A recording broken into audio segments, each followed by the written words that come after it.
আমি পিয়ালি। তো আজকে আমি এই দুটো দেশ পত্রিকা নিয়ে একটু কথা বলবো। একটা হচ্ছে যেটা সবে বেরিয়েছে 2রা ডিসেম্বর, এই দেশ পত্রিকাটি।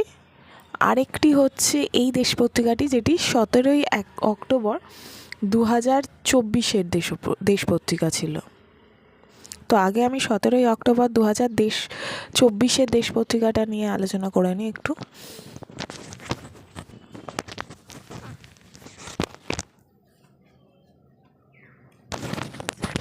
এটা হচ্ছে 17ই অক্টোবর 2024-এর দেশ পত্রিকা। এটা হচ্ছে সূচিপত্র। এখানে দেখতেই পাচ্ছ বেশ ভালো ভালো মানুষদের, লেখকদের লেখা আছে প্রচ্ছদ কাহিনীতে। এসো সুসময়ে, এসো লক্ষ্মী, স্বপ্নময় চক্রবর্তীর লেখা, উৎসবের অন্ধকার তিলোত্তমা মজুমদারের লেখা, লক্ষ্মীশ্রী ও লক্ষ্মীনিবাস পাঁচালী পায়েল সেনগুপ্তর লেখা। আচ্ছা, তো এই ছিল 17ই অক্টোবর দেশের সূচিপত্র। সম্পাদকিত ছিল যাও অলকায়, যাও অমরায়। মাত্র 20 বছরের এক যুবক এই বয়সে লিখে ফেললেন এমন এক কাব্য, যেমন তার ভাষা তেমনই তার ভাব, তাতে সুর দিলেন। সেটি প্রকাশ এবং মঞ্চস্থ হওয়ার সঙ্গে সঙ্গে পাঠক দর্শককে একেবারে শিহরিত করে তুলল। সময় 1881 খ্রিস্টাব্দ। বাল্মীকি প্রতিভার কথা হচ্ছে। স্রষ্টার অমন সৃষ্টি যে কালজয়ী হবে সে কথা বলার অপেক্ষা রাখে না। রবীন্দ্রনাথের বাল্মীকি অনায়াসে বলে দিতে পেরেছিলেন কমলাসনা দেবী লক্ষ্মীকে যে আমাকে ছলনা করার প্রয়োজন নেই, ধনরাশির সুখ চাই না, তুমি অলকায় যাও, অমরায় যাও, এই অরণ্যে এই দিন কুটিরে এসো না। কারণ বিনা পানির বিনা তখন তার কর্ণকুহরে প্রবেশ করেছে। বাল্মীকির এ আচরণের একটা নির্দিষ্ট অভিমুখ ছিল। তিনি চাননি সরস্বতীকে সামনে বসিয়ে রেখে আবডালে লক্ষ্মীকে নিয়ে থাকতে। তিনি তখন এমন সাগরেই ডুব দিতে চেয়েছেন যেখানে পার্থিব সমস্ত ঐশ্বর্য ম্লান হয়ে যায়। তিনি তখন অমৃতের সন্ধান পাওয়ার পথে। বাল্মীকি মহাকাব্যের রচয়িতা, তিনি মহাকবি। তার কল্পনা শক্তি, তার লিখনী শক্তি অতুলনীয়। সাধারণের কাছে যা অবোধগম্য, তার কাছে অতি সহজেই তার ব্যাখ্যা মেলে। সাধারণ দৃষ্টিতে বা খালি চোখে এমন অনেক কিছুই ধরা পড়ে না যা একজন কবি, শিল্পী বা স্রষ্টার চোখে প্রতীয়মান হয়। কিন্তু সকলেই তো তেমন নন। সাধারণ মানুষ চর্মচক্ষে যা দেখেন সেটাই তার বিচার বুদ্ধি এবং যুক্তিতে গ্রহণযোগ্য মনে হয়। যেমন লক্ষ্মীর অবয়ব শ্রীময়ী তিনি, কমলাসনা কমলালোচনা। তার প্রসন্নময়ী মাতৃঘন মূর্তিকে বাঙালি চিরকাল ঐশ্বর্যের প্রতিমূর্তি বলে মনে করে এসেছে। লক্ষ্মী মানেই তার সঙ্গে জুড়ে রয়েছে সৌন্দর্যময়তা, মনোমুগ্ধকর এক ভাব। জুড়ে আছে বিত্ত ও অর্থকরী সম্পদের অধিকার। যা কিছু সুন্দর তা লক্ষ্মীর সঙ্গে তুলনীয়। লক্ষ্মী আর শ্রী অবৈধ। শ্রীরূপের অর্থ লক্ষ্মীরূপ, লক্ষ্মীভাব। বাণিজ্য বা আর্থিক কোনো লেনদেন, যা কিছু প্রাপ্তি, তাকে যেমন লক্ষ্মীলাভ বা লক্ষ্মীর কৃপা বলা চলে, তেমনই পয়মন্ত এক রূপ যা সার্বিক কল্যাণকারী, তাও কিন্তু এই লক্ষ্মীভাবের সঙ্গে তুলনীয়। লক্ষ্মী ছেলে বলতে ছেলে মেয়ে উভয়কেই বোঝানো হয়। লক্ষণীয়, সেখানে লিঙ্গের প্রকারভেদ মানা হয় না। একটি জনপদ বা রাজ্যেরও তেমনই স্ত্রী থাকতে হয়। তার অধিবাসীদের দৈনন্দিতার সঙ্গে শুভকর যা কিছু, তার উপকরণ সহজলভ্য হলে তার স্ত্রী আছে। আর জীবনযাত্রার প্রতি পদে যদি সেখানে অশান্তি, অবিশ্বাস, মিথ্যাচার, ছল বল কৌশলের দ্বারা নির্ধন দুর্বলের প্রতি শোষণ, বঞ্চনা, অত্যাচার, দমনপীড়ন চালায়, তখন সে তো এক মাৎসন্যনায় অবস্থা। সেখানে কে লক্ষ্মীবন্ত, কোথায় তার স্ত্রীভাব? লক্ষ্মীকে ঘরের মেয়ে বলে তাকে আশ্বিনে শারদোৎসবের পরে কোজাগরী পূর্ণিমায় যতই আবাহন করা হোক না কেন, তিনি কি জ্যোৎস্নায় ভাসতে ভাসতে বিষ্ণুলোক থেকে ঘরে ঘরে এসে উপস্থিত হবেন? না, তিনি তো প্রত্যক্ষ করেছেন এ রাজ্যের শ্রীময়ীদের দুর্দশা, লাঞ্ছনা, অবমাননা। তারপরেও তিনি কি আর রাজ্যলক্ষ্মীরূপে স্থিত অচঞ্চল থাকতে পারেন? তাই আমরা স্ত্রী দিয়ে সব কিছুকে মুড়ে দিতে চাইলেও কোজাগরের আলোয় সেই সব স্ত্রীকে আজ বড় হতশ্রী মনে হচ্ছে। আমরা নিজেদের মেয়েদের, নিজেদের ঘরবাড়িকে, সমাজকে, রাজ্যকে, দেশকে কতটা লক্ষ্মীমন্ত করে রাখতে পারি, আজ তার পরীক্ষা, অগ্নি পরীক্ষা। এই আগুন পরশমণি নয়, লেলিহান শিখা। এতটুকু ভুলচুক হলেই সর্বগ্রাসী আগুনে সমস্ত কিছু পুড়ে ছারখার হয়ে যাবে। মন্তব্যতে আছে অসুরক্ষিত এক চিকিৎসা ক্ষেত্র, স্বাস্থ্য ব্যবস্থার বিকৃত ভাবনা এবং দর্শনের আকাশে নিশাচর হিসেবে চিকিৎসা মাফিয়াদের উদ্ভব এবং বিকাশ। সরকার রাজনৈতিক ক্ষমতার কেন্দ্র, মানুষকে সুরক্ষা দেওয়ার দায়িত্ব তাদেরই, কিন্তু তার বদলে সরকারের ভাবমূর্তি যখন হয়ে ওঠে অপরাধীদের পোষক এবং রক্ষাকর্তা, তখন আত্মরক্ষার নিতান্ত জৈবিক প্রয়োজনেই মানুষ সংঘবদ্ধ হয় হাতে হাত মিলিয়ে। আচ্ছা, দৃষ্টিকোণে দিয়েছে ধ্রুপদী হলো বাংলা ভাষা। একটা সঙ্গত প্রশ্ন উঠতে পারে, ধ্রুপদী ভাষার সংজ্ঞার্থ কী? এর কি আদৌ কোনো নির্দিষ্ট সংজ্ঞার্থ আছে? বৈদেশিকীতে দিয়েছে জটিল রণভূমি, ইসরায়েল, গাজা, প্যালেস্টাইন, ইরান ও সৌদি আরব, লেবানন, মধ্যপ্রাচ্যের অশান্তি ক্রমশ ঘনীভূত হচ্ছে। ইসরায়েলের সঙ্গে ভারতের দীর্ঘদিনের কৌশলগত সম্পর্ক রয়েছে এবং সামরিক সরঞ্জাম সরবরাহে ভারত ইসরায়েলের কাছ থেকে সমর্থন পায়, তবে ভারত প্যালেস্টাইনের স্বাধীনতা এবং সার্বভৌমত্বকে সমর্থন জানিয়ে এসেছে। দেশ পেরিয়ে ভাষা পেরিয়ে অধিকারের জন্য যে আন্দোলন, তার কোনো ভাষা হয় না, দেশ হয় না। প্যালেস্টাইন গাজার সমর্থনে ও ইসরায়েলের বিরুদ্ধে তাই প্রতিবাদ ধ্বনিত হচ্ছে রোম শহরে। আকাশের ঔজ্জ্বল্যের বিপরীতে মাটিতে লেগেছে প্রতিরোধের রং। শতবর্ষ আমাদের রক্তকণিকারা আলোয় মাতে, কণিকা বন্দ্যোপাধ্যায়ের গান শ্রোতাকে নিয়ে যায় অনন্ত সাগর মাঝে, করুণ সুরে বাজতে থাকে চরণতলে চুম্বিত পন্থবীণা। প্রথম প্রচ্ছদ কাহিনী এসো সুষমায় এসো লক্ষ্মী, লিখেছেন সুস্বপ্নময় চক্রবর্তী। অনুরোধের আসরে শেষ গানটা সন্ধ্যা না হেমন্ত নাকি লতা, তাই নিয়ে বাজি ধরতেন। কলকাতার পাড়ায় রোয়াকে রোয়াকে আড্ডা হতো। তুমি কোন দল ছিল না, কেন যেন মনে হয় আগে কি সুন্দর দিন কাটাইতাম, একটা লক্ষ্মীমন্ত সময়কাল পার করেছি, আর এখন কাটাচ্ছি লক্ষ্মী ছাড়া দিন। দ্বিতীয় প্রচ্ছদ কাহিনী লিখেছেন তিলোত্তমা মজুমদার, উৎসবের অন্ধকার। যতই ফুটুক ভোরের শিউলি, সবের গন্ধ ঠিক ফিরে ফিরে আসে। মনে পড়ে পার্ক স্ট্রিট, মনে পড়ে কামদুনি, সারাক্ষণ সঙ্গে সঙ্গে চলে তরুণী চিকিৎসকের রক্তমাখা মুখ। তার জের না ফুরোতেই আবার একটি মেয়ে ধর্ষিত হয়, আবার কোনো বধূ খুন হয়, আবার কোনো শিশুকে বলাৎকার ও হত্যা করে কেউ। আচ্ছা, তৃতীয় প্রচ্ছদ লিখেছেন পায়েল সেনগুপ্ত, লক্ষ্মীশ্রী ও লক্ষ্মী নিবাস, পাঁচালী। প্রবন্ধ লিখেছেন পান্থজন ও তার সখা চম্পাকলি আয়ুব, পূষা নায়ব। নতুন পথের খোঁজে অক্লান্ত এই পথিক জীবন সায়ান্নে পৌঁছেও পড়তে চাইছেন কবিতায় আধুনিকতার কম্পাস। নবার্জিত বাংলা ভাষাকে বাহন করে রবীন্দ্রনাথের নন্দন তত্ত্ব নিয়ে আলোচনা আবু সঈদ আয়ুবের গভীর আত্মবিশ্বাসের পরিচয় দেয়। কবি শুনলেন সবই, কিন্তু বললেন যে কথাটা তা আগেও বাবা শুনেছেন। উনি বললেন, কবিতা নিয়ে তো হাতুড়ি পেটানো যায় না, তা নিয়ে এত লড়াই কি চলে? আচ্ছা, এটা প্রথম গল্প দিয়েছে এখানে, ছোট গল্প, মিরর ইমেজ, সমজা দাসের। গল্পটা আমার বেশ ভালো লেগেছে। গল্পটার মধ্যে একটি মানুষকে দেখানো হয়েছে যে অন্য আরেকটি মানুষকে খুঁজে পেয়েছে তার মিরর ইমেজ হিসেবে, এবং তার ভিতরে কিছু কিছু পরিবর্তন আসছে এবং সেটা তার আশেপাশের মানুষজনও বুঝতে পারছে। সেই পরিবর্তনগুলোর মধ্যে কিছুটা সামাজিকতা আছে, কিছুটা পারিবারিক জায়গা আছে, এবং ভীষণ ভালোভাবে তার যে দ্বন্দ্ব দ্বিধা সেই জায়গাগুলোকেও তুলে ধরা হয়েছে এবং শেষ করেছে যেভাবে গল্পটা, সেটাও বেশ ভালো ছিল। গল্পটা বেশ গভীর এবং বেশ মনস্তাত্ত্বিক একটা গল্প, বেশ ভালো লেগেছে আমার। দ্বিতীয় গল্প হচ্ছে চোখের আলো, বিপুল দাসের লেখা। এখানে একটি মানুষকে দেখানো হয়েছে যার দৃষ্টিশক্তি চলে যাচ্ছে। সে প্রচুর পড়াশোনা করতো এবং পড়াশোনার বাইরে তার বিশেষ কোনো জগৎ ছিল না, এবং সেই পড়াশোনার চাপে হোক বা অনেকটা সময় সে কম আলোয় পড়াশোনা করার জন্য তার চোখের দৃষ্টিশক্তি আস্তে আস্তে চলে যাবে। সেই জায়গাটা নিয়ে তার অনুভূতিটাকে এখানে ব্যক্ত করা হয়েছে। অসাধারণ একটা গল্প ছিল, বেশ ভালো লেগেছে এটা পড়তেও। ভ্রমণে দিয়েছে সিদ্ধার্থ জাতক, অসীম পাল। নিজে ঈশ্বর মানতেন না, কিন্তু মানুষ তাকেও ঈশ্বর বানিয়ে ছেড়েছে। তার জন্মস্থল নিয়েও সীমানার এপারে ওপারে রশি টানাটানি। ডলার ইয়েনের মায়া বড় কম নয়। সাধারণ জন এসেছে ঈশ্বর দর্শনে, মানুষরূপী মাটির ঈশ্বর, যিনি নিজে ছিলেন চরম নাস্তিক, তবু ভগবান সাজতে হয়েছে। মানুষের দাবির কাছে জ্ঞানীকেও কখনো শিশু হতে হয়। এই অঞ্চলের থারুরা বিশ্বাস করে তারাই শাক্য বংশে প্রকৃত উত্তরসূরি। এককালে বৌদ্ধ ছিল, ব্রাহ্মণবাদীরা বাধ্য করেছে হিন্দু হতে। প্রকৃতি পুজো ছেড়ে তারাও এখন বিষ্ণু, শিব, কৃষ্ণ, কালীর পায়ে মাথা ঠোকে। মনে সন্দেহ জাগে, অচ্ছেলালি ছন্ন নয় তো? যে মার্গদর্শক ছিল জরা ব্যাধি মৃত্যুর সঙ্গে, একজন সন্ন্যাসীকে দেখিয়ে সিদ্ধার্থের মনে বৈরাগ্যের বীজ পুঁতেছিল। শিল্প সংস্কৃতিতে দৃশ্য ও অনুভূতির রেখোমালা দর্শককে নিজের গভীর অভ্যন্তরের সঙ্গে যুক্ত হওয়ার সুযোগ তৈরি করে দেয় বিড়লা একাডেমির এই প্রদর্শনী।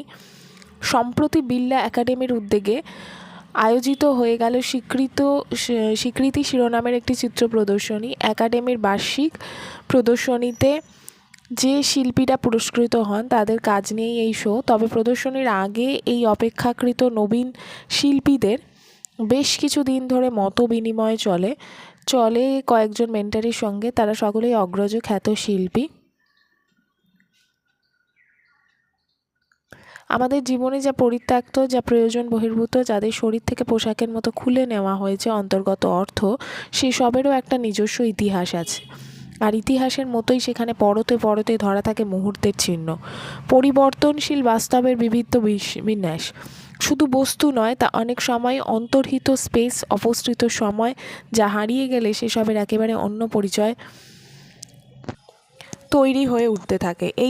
এই যে প্রসঙ্গান্তরে যা করুণ অথচ অনিবার্য, সেটিই যেন প্রদর্শনীর মূল সুর হয়ে গেছে কখনো। কিন্তু শিল্পীদের প্রত্যেকের চিত্রভাষা ও দেখার ভঙ্গি ভিন্ন। সায়নদীপ কংসমণিকের কাজে যেমন জঞ্জালের স্তূপের একটা স্পষ্ট আভাস পায়, অথচ তা একই সঙ্গে নিঃস্বর্গ দৃশ্য পরিত্যাগের মধ্যেও যে একটা অন্তর্গত ছন্দ আছে, সে কথাই কি বলতে চাইলেন তিনি? আমাদের সাংস্কৃতিক আবহ যে ক্রমেই ভরে যাচ্ছে প্রয়োজনীয় নিরর্থক বস্তুতে, আর তাতে অহরহ তৈরি হয়ে চলেছে এক অপর বাস্তবের অবয়ব, এই ন্যারেশনের গভীরে জেগে থাকে এক অনুচ্চকিত প্রশ্ন: জঞ্জাল কি তাহলে আমাদেরই ব্যর্থ, বিনষ্ট, নিরর্থক প্রত্যহ? এইসব অভিজ্ঞতা বৃত্তের মধ্যেই কখনো কখনো একেবারে এক অপরের বাস্তবের মধ্যে জমে উঠতে দেখে পরিত্যক্ত প্রয়োজনহীন বিবিধ বস্তুকে। আত্মপরিচয় বদল হয়ে যায় তাদের। নিবিষ্ট দৃষ্টি সেখানে দেখতে পায় এক অচেনা পৃথিবীর আবছায়া অবয়ব।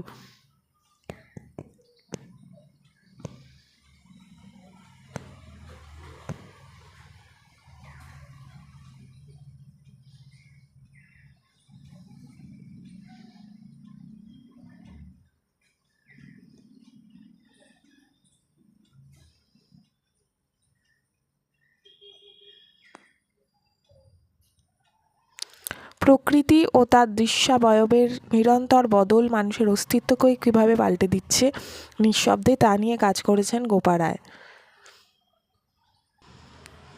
শেষ কথা হচ্ছে জেগে থাক স্বার্থহীন চোখ, শুভব্রত বন্দ্যোপাধ্যায়ের। আলোস্রোতার কোলাহলের অন্ধ উন্মাদনা পেরিয়ে গেলে কারোর অপেক্ষায় থাকে জনশূন্য কোনো গলি, শান্ত ম্লান, তবু সেখানেই সন্ধ্যের ঘরে ফেরা পাখির গান। বিপ্রতীপের বিপ্লব বড় সহজ নয়। কোনখানে কার জন্য যে লুকিয়ে আছে নিজস্ব উৎসব, তা কে বলতে পারে? কার্নিভাল থাকলে তার পাশেই জেগে উঠতে পারে দ্রোহের কার্নিভাল। শব্দের উৎস আর অনশনের স্পর্ধা তরুণ মুখগুলোর কাছেই এসে যেন পূর্ণতা পায়। অনেক হয়েছে পুজো, উৎসব, মিথ্যে অপপ্রচারের হাস্যকর যুক্তি। এই উত্তর সত্যের যুগে সুরুচির এমন সংঘবদ্ধ প্রয়াস প্রশাসনের নজর এড়িয়ে যায় অস্বাভাবিকতায়। আর দিনের পর দিন কেবল স্লোগান দিতে গিয়ে কত সহজে সাধারণ মানুষ বুঝে যান কে ভাই কে দুশমন। এখানে পুজো মণ্ডপে স্লোগান দিলে গ্রেফতার হতে হয়। এক্ষেত্রে পুলিশের তৎপরতার মনে পড়ে 14ই আগস্ট রাতে শহরের অন্য প্রান্তে হাসপাতালে তাণ্ডবের ছবি। তখনও অনেক কিছুই আমাদের কাছে স্পষ্ট হয়নি। ক্রমশ ছড়িয়ে পড়ছে ক্ষত, রক্তের দাগ খুঁড়ে তুলছে অতীতের পাপ, তারপর আবার বিচারের বাণীর নীরব নিভৃত ক্রন্দন। উত্তরের দাবিতেই তো আন্দোলন। How many Times must a man look up before he can see the sky? একটি স্বচ্ছ আকাশ দেখার জন্যই সমাজের ক্ষুদ্র এক অংশের পথ চলা। অধিকাংশ মানুষই হয়তো এখনও তাকিয়ে সেই 26 সংখ্যাটির দিকে। দেখে নেব তখন, বলছেন কত মিডলয়ফার। তবু আরেকবার বলতে হয়, বিপ্রতীপের বিপ্লব বড় সহজ নয়। কোনখানে কার জন্য যে লুকিয়ে আছে নিজস্ব উৎসব, তা কে বলতে পারে? আচ্ছা, এবার আলোচনা করে নেব 2রা ডিসেম্বর 2025-এর দেশ নিয়ে। এই হলো তার সূচিপত্র।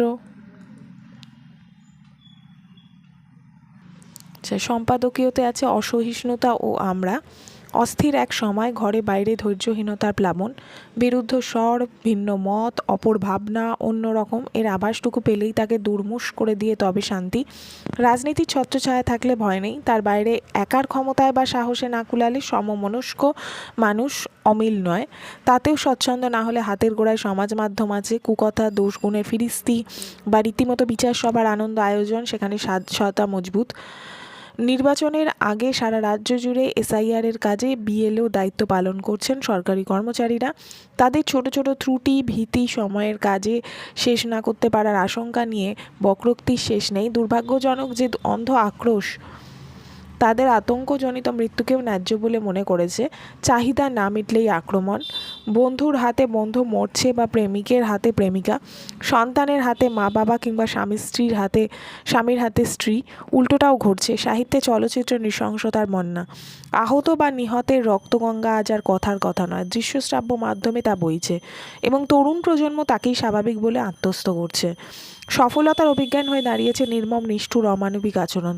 হিংসায় উন্মত্ত পৃথ্বী নিত্য নিঠুর দ্বন্দ্ব লিখেছিলেন রবীন্দ্রনাথ। বিশ্বজুড়ে চলতে থাকা আগ্রাসন সংঘাত ধ্বংস হত্যার প্রতীপে তিনি রেখেছিলেন শান্ত করুণাঘন দীপ্ত মানবতাকে, যা ব্যক্তির স্বার্থের ঊর্ধ্বে। কিন্তু দীর্ঘ সময় পেরিয়ে এসে আমরা প্রত্যক্ষ করছি সে পরিস্থিতির উন্নতি তো হয়নি এবং ভিন্ন এক যুদ্ধে যেন আমরা অবতীর্ণ আজ। একের বিরুদ্ধে অন্য, প্রান্তিকের বিরুদ্ধে নাগরিক, অন্তজের বিরুদ্ধে অভিজাত, শাসিতের বিরুদ্ধে শাসক, নৈতিকতার বিরুদ্ধে মুনাফার, মুক্ত চিন্তার বিরুদ্ধে দমনপীড়ন। সেই যুদ্ধ আজ রাষ্ট্র, রাজ্য, সমাজ পেরিয়ে প্রবেশ করেছে আমাদের মনের ভিতর। কোমলতা বা পরম সহিষ্ণুতার মতো মনোবৃত্তির প্রদর্শন এখন ব্যঙ্গ বিদ্রূপের বিষয়। দীর্ঘদিন ধরে চলতে থাকা গৃহযুদ্ধ বা বিচ্ছিন্নতাবাদী মনোভাবকে বুকে আগুন করে নিয়ে সার্বিক ধ্বংসলীলার দিকে এগিয়ে চলা তরুণ অনভিজ্ঞ বহু প্রান্ত এভাবেই মাথা নত করে দিয়েছে ক্ষমতার এই দিশাহীন ভাষ্যের কাছে। পিস রিসার্চ ইনস্টিটিউট অসলোর দেওয়া তথ্য অনুযায়ী 2024 সালে বিশ্বের 36টি দেশের মধ্যে 61টি সংঘাত নথিভুক্ত হয়েছে। মুশকিল হলো এই হিংসা স্রোতে পড়ে যথার্থ প্রতিবাদ প্রতিরোধও আজ আমাদের দৃষ্টির বাইরে চলে যাচ্ছে। প্রকৃতিকে আঘাত করে তো বহু উন্নয়ন বোনা হয়েছে, তার বিনিময় মূল্য কী আমরা জানি? অরণ্য, নদী, আবাদি জমি, আশ্রয়ে থাকা ভূমিপুত্র বা ভূমিকন্যাদের আগাছার মতো উৎপাটিত করেছে সেই উন্নয়নের ঢেউ। সেই উপড়ে ফেলার বিরুদ্ধে যে প্রতিরোধ কেবল সংখ্যাগুরু হওয়ার সুবাদে সংখ্যালঘুদের উপরে অন্যায় অবিচার চলতে থাকার বিরুদ্ধে রুখে দাঁড়ানোর যে ভঙ্গি, সেও তো একরকম অসহিষ্ণুতাই। আমরা কি দুটোকে আলাদা করে দেখতে পারছি আর, নাকি রাষ্ট্রের ঘাড়ে সব দায় চাপিয়ে দিয়ে সমাজ মাধ্যমে অনেকের মধ্যে এক হয়ে মুখ লুকোচ্ছি? কোনটার পাশে আমরা দাঁড়াবো আর কোনটার অধিগত হব না তা ঠিক করে নেওয়া এবার জরুরি। প্রযুক্তির দাস হয়ে থাকবো নাকি তার কল্যাণকারী ভূমিকাটিকে বড় করে তুলব, তার উপরে নির্ভর করছে আগামীর অভিমুখ। এবারের দেশের 5টা প্রচ্ছদ প্রবন্ধে ধরা রইল তারই বিশ্লেষণ। মন্তব্যতে আছে শিক্ষা এসএসসি কয়েকটি প্রশ্ন। শিক্ষকরা যদি কর্মচ্যুত হন, পেটের ভাতের চিন্তায় সারাক্ষণ ত্রস্ত থাকেন, মেধা চর্চা করবেন কখন? অধিকার মঞ্চ সহ নানান ক্ষেত্র থেকে প্রশ্ন ওঠে। প্রলোভনে পা দিয়ে যারা টাকা দিয়ে চাকরি কিনতে চেয়েছেন, সেই প্রলোভন কারা তাদের সামনে রচনা করেছিল? অর্থাৎ যাদের সেই টাকা দেওয়া হয়েছে তাদের তালিকা সামনে আনা হচ্ছে না কেন? সুপ্রিম কোর্ট এভাবে একসঙ্গে পরীক্ষা নেওয়ার জন্য রাজ্য সরকারকে ভৎসনা করে জানিয়েছে, স্কুল সার্ভিস কমিশনের নতুন নিয়োগ প্রক্রিয়ায় একবারও নতুন পরীক্ষার্থীদের বসার কথা বলা হয়নি। নির্বাচন, বিহার ভোট, বাংলার আয়না। ভোট এক জটিল ফলায়িত রসায়ন, একাধিক বিষয় সম্মিলিত প্রভাব, যেখানে তার অঙ্ক সহজ হতে পারে না। বৈদেশিকী নতুন বাংলাদেশের প্রতিশ্রুতি। ভারতের রাজনীতিতে পালাবদল হলেও বাংলাদেশ তথা শেখ হাসিনার সঙ্গে নয়াদিল্লির সম্পর্কে ছেদ পড়েনি। প্রচ্ছদ কাহিনী, বিশ্ব রাজনীতি মানব মনের প্রতিফলন। ইমন কল্যাণ লাহিড়ী লিখেছেন, আজ বিশ্বজুড়ে যে অন্তহীন হিংসা, শত্রুতা, রক্তপাত দেখা যায়, তার মূলে শুধু ভূরাজনীতি বা সম্পদের লড়াই নয়, মানুষের গভীরে রচিত আত্মপরিচয় নির্ভর মানসিক কাঠামো সংঘর্ষও আছে। ইহুদি, আরব, শিয়া, সুন্নি এসব সংঘর্ষের কেন্দ্রবিন্দুতে রয়েছে ইতিহাসের সৃষ্টি সমষ্টিগত অপমান। দ্বিতীয় প্রচ্ছদ কাহিনী লিখেছেন শাশ্বতী ঘোষ, সহিষ্ণুতা হোক আজকের অভিজ্ঞান। তৃতীয় প্রচ্ছদ কাহিনী, সাহিত্যে হিংসা না হিংসা সাহিত্য, সুপ্রিয় চৌধুরী। অগণিত হিংসার মালায় গাঁথা এই মহা আখ্যান। শ্রীকৃষ্ণের হাত থেকে ছুটে যাওয়া সুদর্শন চক্রের ধারে দেহ থেকে দ্বিখণ্ডিত হয়ে উড়ে যাওয়া দর্পী শিশুপালের মস্তক, অভিমন্যুকে চক্রব্যূহে ঘিরে ফেলে তরবারি ভল্ল বর্ষা, ধনুর্বাণে বলিয়ান সপ্তরথীর সেই নিষ্ঠুর নির্মম হত্যালীলা। চতুর্থ প্রচ্ছদ লিখেছেন রক্তই যখন পণ্য, অমিতাভ নাগ। আমরা কম বেশি সকলেই মোবাইলের কৃতদাস। তাদের অধিকাংশই 2 সেকেন্ডেরও কম সময় ব্যয় করি একটি কন্টেন্ট দেখতে, তারপরেই স্ক্রোল করে চলে যাই অন্য আকর্ষণীয় বিষয়ের সন্ধানে। যেখানে পর্দার ঘটনার ঘনঘটা তা দর্শকদের মনোযোগ আকর্ষণ করবে সেটা বলাই বাহুল্য। সিনেমার ইতিহাসে প্রথম দিকে সিনেমায় রক্তাক্ত দৃশ্য কমই দেখা গিয়েছে। প্রথম বিশ্বযুদ্ধের পরে যখন যুদ্ধক্ষেত্রে প্রকৃত ছবি ভিডিও সুলভ হলো, তখন থেকেই মূলত পর্দায় রক্তের প্রকাশ। 1920 পর্যন্ত নিষ্ঠুরতা কখনো ব্যবহৃত হলেও তা সার্বজনীন মূল্যবোধকে শক্তিশালী করার জন্যই। পঞ্চম প্রচ্ছদ লিখেছেন মোহিত রণদীপ। সহিষ্ণুতার দায় কি শুধু জনগণের? আচ্ছা, প্রথম গল্প হচ্ছে সিঁদুরে মেঘ, অদিতি ভট্টাচার্য। এই গল্পটি আমার বেশ ভালো লেগেছে। গল্পটিতে দেখানো হয়েছে যে একটি এখানেও দেখানো হয়েছে একটি মানুষ, একটি লোক, তার একজন সাথে সম্পর্ক তৈরি হচ্ছে, এবং তৈরি হতে গিয়ে সেখানে দেখানো হয়েছে তারই ছোট বোনের প্রতি তার আকৃষ্ট হয়ে যাওয়া, এবং সেখান থেকেই গল্পটার মোড়টা ঘুরে যাবে কোথাও। এবং এখানে যেটা আমার বিষয়বস্তু ভালো ছিল, গল্পটি ভালো ছিল, বিষয়বস্তুর মধ্যে একটু কোথাও লেগেছে আমার, একটু বায়াসনেস এসছে। হয়তো এটা কোথাও গল্পের অংশ হিসেবেই দেখতে পারি আমরা, গল্প হিসেবে গল্পটি খুবই ভালো, বিষয়বস্তুর জায়গা থেকে একটা বায়াসনেসের জায়গা, যেটা আমার মনে হয় একটু পরিষ্কার করে দেওয়া উচিত। এখানে অভিনেত্রী দেখানো হয়েছে, একটি মেয়ের চরিত্রকে, একটা মানুষের চরিত্রকে আমি বলতে চাই। সেখানে অভিনয় বা পেশার সাথে কিন্তু কোনোভাবেই কোনো মানুষের সেই মানুষটা হয়ে ওঠার কোনো জায়গা থাকে না, ঠিক আছে? তো এই গল্পটা পড়তে গিয়ে এটা মনে হতে পারে যে কোথাও কি কোনো পেশার সাথে আমরা কোনো মানুষকে কোনো বিশেষভাবে দেখে ফেলি কখনো কখনো, সেটা হয়তো সবসময় সঠিক নয়, ঠিক আছে? কারণ কোনো একটি বিশেষ মানুষ সেরকম যদি কোনো পরিচয় দিয়েও থাকে, সেটা তার ব্যক্তিত্বের সাথে বেশি জড়িত, তার পেশার সাথে নয়। হ্যাঁ, তো আমি বলছি না এরকম কিছু এখানে উঠে এসছে, কিন্তু আমি এটা জাস্ট একটু ভাবলাম বলে দেওয়াটা দরকার আছে হয়তো। আদারওয়াইজ গল্পটা খুবই ভালো ছিল। আচ্ছা, তারপরের গল্প হচ্ছে বেআব্রু, শান্তনু দইয়ের লেখা। এখানে একটি গাছ দেখানো হয়েছে, যে গাছটি সেই জায়গাটি, বিশেষ জায়গাটির অনেক স্মৃতি বহন করছে, এবং এই গল্পটিও বেশ ভালো ছিল। মূলত গল্পটা হচ্ছে এই যে শিক্ষকদের যে লড়াই, এই যে একটা অনিশ্চয় সময়ের মধ্যে দিয়ে কিছু জীবিকা, কিছু মানুষ যাচ্ছে, এবং হয়তো আমরা সবাই যাচ্ছি কোথাও না কোথাও, সবার সাথেই তো আমরা সবাই কোনো না কোনোভাবে লিঙ্কড। তো সেই জায়গাটাকে তুলে ধরা হয়েছে ভীষণ বাস্তবভাবে। হতে পারে যে মনে হতে পারে একটু কঠিন লাগছে, নিতে অসুবিধা হচ্ছে, কারণ ভীষণ বাস্তব গল্পটা, কিন্তু বেশ ভালো গল্পটা। আচ্ছা, তৃতীয় গল্প হচ্ছে সোমা রায় লিখেছেন মোটা চালের ভাত। এটিও একটা অসাধারণ গল্প, যেখানে দেখানো হয়েছে একটি মানুষ, তার নির্দিষ্ট জীবনযাত্রা কোথাও একটা সময়ের সাথে সাথে পরিবর্তিত হতে থাকছে। সে একজন চাষি মানুষ, এবার তার যে মোটা চালের ভাত খেতে ভালো লাগে, সেটা কোথাও একটা এই যান্ত্রিক যে পরিবর্তন আমাদের জীবনে আসছে, তার সাথে সাথে তাদের যে চাষের কাজেও যে বিভিন্ন পরিবর্তন, তার সাথে সাথে তার পরিবারের পরিবর্তন, তার যে নিয়মিত যে একটা জীবন, সেখানে যে পরিবর্তন নেমে আসছে, তার সাথে সাথে মানসিক যে অবসাদ নেমে আসছে, সেই জায়গাগুলো নিয়ে এই গল্পটা অসাধারণ ছিল। আচ্ছা, প্রবন্ধতে এখানে ব্যতিক্রমী ভারতপ্রেমী ব্রিটিশ পর্যটক নিখিল সুর লিখেছেন। ফ্যানি পার্কস পর্যটক হিসেবে ভারতে আসেননি, এসেছিলেন একজন তীর্থযাত্রীর মন নিয়ে। শিল্প সংস্কৃতিতে এখানে দেওয়া হয়েছে সঙ্গীত ও আধ্যাত্মিকতার পরম্পরা প্রবাহ, ঈশ্বরের সঙ্গে সাধনা, সরাসরি সংযোগ সূত্র সঙ্গীত, একথা মূর্ত হয়ে উঠল শিল্পী আমাল আলী খানের পরিবেশনে। আচ্ছা, চিত্রকলাতে উঠে এসছে অনুজ্জ্বল স্তিমিত যাপনের চিত্র, লোকশিল্পীর অপরিশীলিত ধাঁচের সঙ্গে অমসৃণ জীবন যেন মিশে যায় শিল্পী গোবর্ধন আশের চিত্রকলায়। সম্প্রতি গ্যালারি 88-এ আয়োজিত হলো গোবর্ধন আশের একটি সুবিশাল একক প্রদর্শনী। শিল্পীর এতগুলো ছবি একসঙ্গে দেখার সুযোগ আমাদের অনেক দিন হয়নি। প্রদর্শনীটি খুঁটিয়ে দেখলে তার শিল্পপথ সম্পর্কে একটা স্পষ্ট ধারণা দর্শকের পক্ষে অনায়াসেই পাওয়া সম্ভব।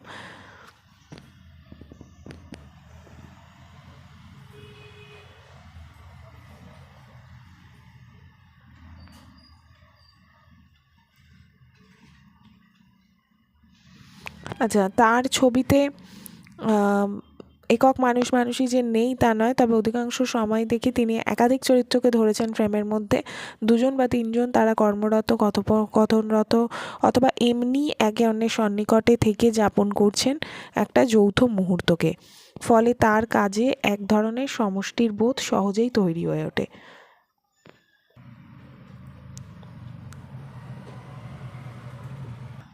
শেষ কথায় কল্যাণ রুদ্র লিখেছেন, বিশুদ্ধ বাতাসের মৌলিক অধিকার। বহমান বাতাস রাজনৈতিক সীমা মানে না বলে এক রাজ্যে দূষণ অনায়াসে অন্য রাজ্যে প্রবেশ করে। ভারতের সংবিধানের 21 অনুচ্ছেদে প্রত্যেক নাগরিকের জীবনের অধিকার সুনিশ্চিত করার কথা বলা হয়েছে। এই প্রসঙ্গে ভারতের সর্বোচ্চ ন্যায়ালয় এক নির্দেশিকায় বলেছেন, জীবনের অধিকার হলো মর্যাদার সঙ্গে বাঁচার অধিকার এবং সেই জীবনের জন্য কেবল অন্ন, বস্ত্র, বাসস্থানই যথেষ্ট নয়, চাই নির্মল পরিবেশ। বাতাস আমাদের বেঁচে থাকার একটি মূল উপাদান। অক্সিজেন ছাড়া একজন মানুষ 4 মিনিটের বেশি বাঁচতে পারে না। আর দূষিত বাতাস দিনের পর দিন গ্রহণ করলে অতি সূক্ষ্ম দূষক রক্তে মেশে এবং ধীরে ধীরে ফুসফুস, মস্তিষ্ক এবং কিডনিতে বাসা বাঁধে। মানুষ আক্রান্ত হয় ক্যান্সার সহ অন্যান্য দুরারোগ্য ব্যাধিতে। সাধারণ মানুষ এত জটিল তত্ত্বকথা শুনতে চায় না। তারা জানে বিশুদ্ধ বাতাসে নিঃশ্বাস নেওয়ার মৌলিক অধিকার দেশের সংবিধান স্বীকৃত। 23শে নভেম্বর দিল্লির রাজপথে হাজার ছাত্রছাত্রী ও মানুষের বিক্ষোভ বল প্রয়োগ করে দমন করা গেলেও দিল্লির আকাশ বাতাস এখন ধোঁয়াশায় ম্রিয়মাণ। গত 28শে নভেম্বর দেশের সর্বোচ্চ ন্যায়ালয় বলেছে, আমাদের হাতে এমন কোনো জাদুদণ্ড নেই যার স্পর্শে দিল্লি দূষণমুক্ত হতে পারে। বহমান বাতাস রাজনৈতিক সীমা মানে না বলে এক রাজ্যের দূষণ অনায়াসেই অন্য রাজ্যে প্রবেশ করে। তাই ভারত সরকার ঘোষণা করেছে, সিন্ধু গঙ্গা অববাহিকার 8টি রাজ্যকে একসঙ্গে বায়ু দূষণের বিরুদ্ধে লড়াই করতে হবে। এই নতুন ভাবনার নাম ইন্ডো গ্যাঞ্জেটিক এয়ারসেট ম্যানেজমেন্ট প্ল্যান। তো এই ছিল আমার এই দুটো দেশ পত্রিকা নিয়ে আলোচনা। আবার খুব তাড়াতাড়ি কথা হবে অন্য কোনো ভিডিওতে। সবাই খুব ভালো থেকো।